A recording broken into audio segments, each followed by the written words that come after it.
What is up everyone? Welcome back to our YouTube channel. So for today's video, I'm going to teach you how you can easily create an account on Meta AI. So without further ado, let's dive into the video. So here's how you can easily create an account on Meta AI.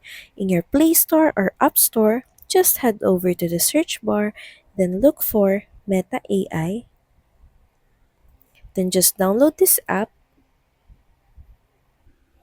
Then once done installing, just open the app. Then click on Get Started with Meta AI. From here, you can just easily log in using your Facebook account, but you can also register a new one using an email. Once you're done entering your email, just press on Next. Just fill out the necessary information.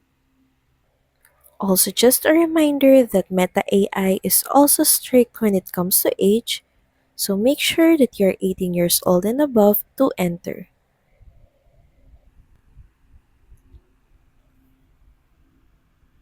The app will also ask you for a confirmation code. Just check the email that you entered earlier. And from there, you have now successfully created a Meta AI account. So that's pretty much it. Thank you very much for watching this video. I hope that you find this video helpful, and if you do, please don't forget to like, share, and subscribe to the channel. And I will see you again on the next one. Bye!